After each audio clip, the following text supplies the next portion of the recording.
और अगर आप भजन करेंगे, दृढ़ता से नाम जप करेंगे, तो आप कर्म बंधन से मुक्त होंगे। आप भगवान आश्रित होंगे, अपने इष्ट देव के आश्रित होंगे, और फिर आपसे जो कर्म बनेंगे वो इष्ट देव की प्रेरणा से बनेंगे। निश्चित मानिए वो हर जगह से आपको बचा ले जाएंगे। अगर आपसे कोई पाप कर्म होना होगा तो वो निश्चित वहाँ से आपको निकाल ले जाएंगे। क्यों? क्योंकि आप बराबर उनका नाम ले रहे हैं। इस मृत्यु लोक में देखो कितने जीव है, सब विचरण कर रहे हैं। कोई जीव उड़ रहे हैं, कोई जमीन में रेंग के चल रहे हैं, कोई पानी में चल रहे हैं, सब जीव चल रहे हैं। पूरा इस जगत में कोलाहल ही कोलाहल है। और उस कोलाहल के बीच आप बराबर भगवान की स्मृति बनाए हुए हैं, उनका नाम जप कर रहे हैं, कर्म कर रहे हैं, तो आप उस ऊर्जा से जुड़े हुए हैं। आप निश्चिंत रहिए, थोड़ा समय लगता है, आपको सब अनुभव में आने लगेगा। ये बहुत बड़ी साधना है, ये कोई ऐसी साधना नहीं है कि इतनी जल्दी समझ में भी आ जाए। इसीलिए इतना सत्संग है। भगवान का नाम जब जितना सरल है उतना कठिन भी है, इसलिए बार बार कहा जाता है। जीवन भर संत कहते रहते हैं इसको और सुनते रहते हैं, तभी उनका विवेक जागृत रहता है। ये मन ऐसा नहीं है कि एक बार में इसकी समझ में आ जाए और ये लग गया, नहीं। पता तो इस मन को सब है। आप देखना, आप किसी से पूछना, वो कहेगा अरे संसार में कुछ नहीं है भैया, अपना कुछ लेके आए थे ना कुछ लेके गए थे, और वही कर्म वो कर रहा है। कहता सिर्फ मिलेगा आपको। आप इस बात पर चिंतन कीजिए। ज्ञानी सब कोई है और करेगा वही जो उसके कर्म से प्रेरणा करेंगे, वो वही करेगा। आपके कहे मन की नहीं करेगा, आप जो कहेंगे वो भी वो नहीं करेगा। वो वही करेगा जो कर्म से प्रेरणा करेंगे, उसके कर्म जो प्रेरणा करेंगे। तो इन कर्मों को जड़ से खत्म अगर आप करना चाहते हैं तो सिर्फ भगवान नाम जप का आश्रय लें। आप नाम को दृढ़ता से पकड़ लें, अपनी रहनी बना लें, रोज नाम जप करें, नियम से करें। देखना आप कैसा आपका जीवन पवित्र हो जाता है। रही कामनाओं की बात, रही हमारे जीवन में जो विपदा है, आपदा है, हमें जो मानसिक क्लेश प्राप्त होता रहता है, इनकी तो आप चिंता ही ना करें, बिल्कुल चिंता ना करें। भगवान जीव जो भी जीव उनका बराबर नाम लेता है, उसकी पूरी संभाल करने लगते हैं। अभी आपको समझ में नहीं आएगा, पूरी संभाल भगवान करने लगते हैं।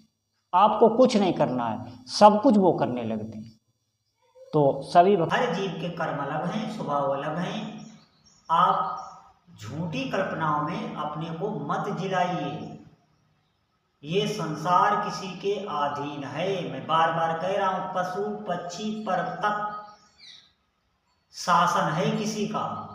जैसे तुम्हारे देश में एक कानून है, ऐसे ही ब्रह्मांड भी एक कानून से चल रहा है।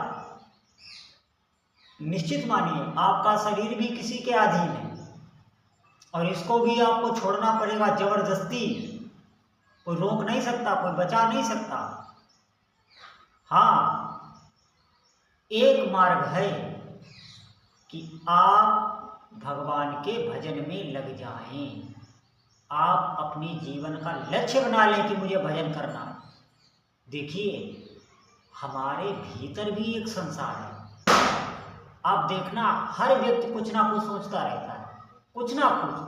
बिल्कुल एक पल भी खाली नहीं रहता। किसी भी जीव को देख लेना, किसी भी व्यक्ति को आप देख लेना, उसके अंदर कुछ ना कुछ चलता ही रहता है, हर वक्त चलता रहता है। और जो वो अंदर चलता रहता है वही कर्म कराता रहता है। देखना, आप खुद अनुभव कर लें अपने अंदर। इसी को संसार कहते हैं। इसी से जीव इधर उधर भटकते हैं। ये आप आवागमन देख रहे हैं, कोई कहीं जा रहा है, कोई कहीं जा रहा है, कोई आ रहा है, कोई जा रहा है, ये सब वही करा रहा है जो भीतर चलता रहता है। वो चलना अगर बंद हो जाए, बहुत गूढ़ बात बता रहा हूं, सभी साधक बहुत ध्यान से सुने, ये जो संकल्प विकल्प है ये बंद हो जाए, बस ब्रेक लग जाए, वहीं से ब्रेक लग जाता है जीव का। अब उसकी दुर्गति नहीं होगी। ये बंद कब होता है? जब आप ये जो नाम जप रहे हैं, यही नाम उस पर ब्रेक लगा देगा। ये नाम, फिर नाम चलने लगेगा। और नाम किसका है? आपके इष्ट देव का है। फिर आपका आपके इष्ट देव से संबंध हो जाएगा। वो पराशक्ति है, वो पूरे ब्रह्मांड पर शासन करने वाली है। आपका जो अंदर का चिंतन है वो उधर लग गया तो आप वही हो जाएंगे। ध्यान रखना, कोई भी जगत का क्लेश आपको परेशान नहीं कर सकता, कोई भी दुख आपको दुखी नहीं कर सकता। क्यों? क्योंकि उस नाम ने उस चिंतन को इष्ट देव से जोड़ दिया। इसी हम नाना प्रकार की व्याधियों से घिरे रहते हैं। कोई भी जीव हो, भले वो संत वेश में, भले वो विरक्त है, तब तक जीव को शांति नहीं मिलती है जब तक उसका भजन में प्रवेश नहीं हो जाता। अभी हमारा भजन में प्रवेश नहीं है, अभी हम भजन कर रहे हैं, कभी हो रहा है कभी नहीं हो रहा है, प्रवेश नहीं है। अब ध्यानपूर्वक सुनना आप हमारी बात। हम कर्मों से मुक्त नहीं हो सकते। ऐसे भगवान ने हमको युक्ति बताई है कि कैसे हम इस संसार चक्र से, इन दुखों से छूट सकते हैं। गर्भ में भगवान सबको युक्ति बताते हैं। ध्यान रखना आप हमारी बात। गर्भ में हम भगवान को ये व्रत दे के आते हैं कि मैं आपका भजन करूँगा, और ये जो वार्तालाप होता है इसे कोई नहीं जान सकता, आप थे और भगवान थे। ध्यान रखना। देखिए, जीव बहुत कष्ट में होता है, वो भगवान से प्रार्थना करता है, भगवान प्रकट होकर उसे कर्मों का रहस्य बताते हैं और फिर बताते हैं युक्ति। युक्ति क्या है? भजन। भजन क्या है? नाम जप, और कोई भजन नहीं। भगवान को आपने नहीं देखा, किसी ने नहीं देखा, उनके नाम का प्रचार हर जगह है। आप उसका रटन करिए, बराबर रटन करिए, उसका रटन करिए।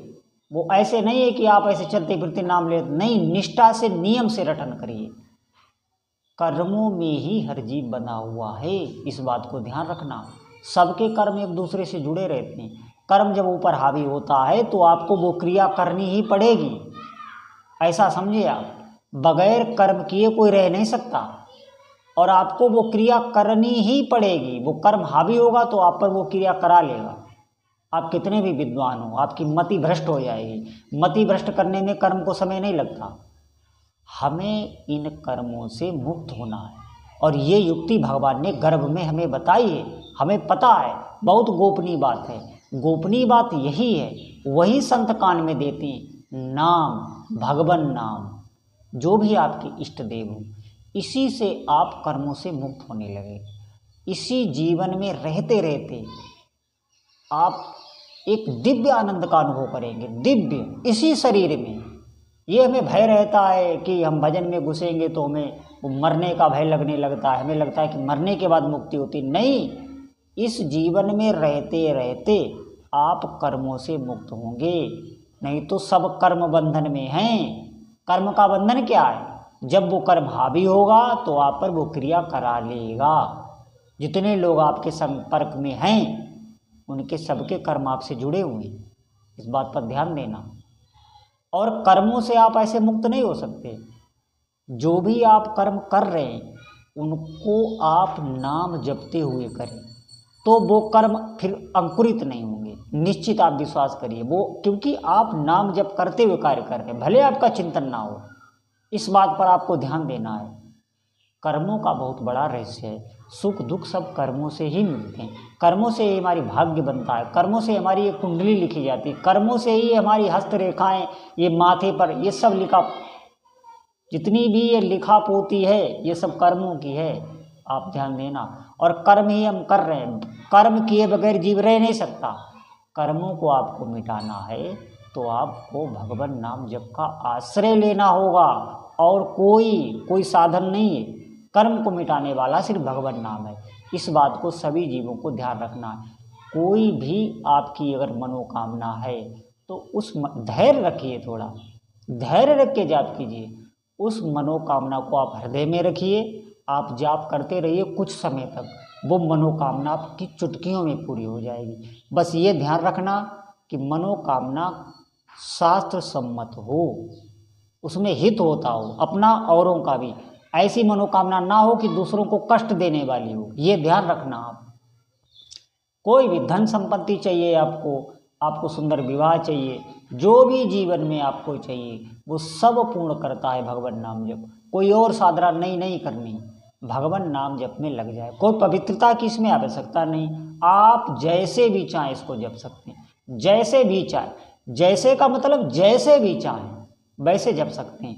कोई भी पवित्रता नहीं, निश्चिंत होकर भगवान का नाम आप जाप कीजिए और जिसी जीवन में आप ऐसी अनुभूतियाँ आपको प्राप्त होंगी, इतनी दिव्यता का आप अनुभव करेंगे। आप कुछ काल तक इसको जपिए।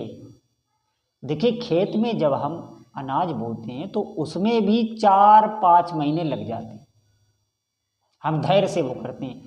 कोई भी कार्य आप सीखते हैं, कोई आप अगर ड्राइवरी भी सीखेंगे, अगर आप कोई अच्छे पायलट या ड्राइवर बनना चाहते हैं तो उसमें सालों लग जाते हैं और वो हम कर लेते हैं, उसमें हमारा माथा नहीं ठनकता।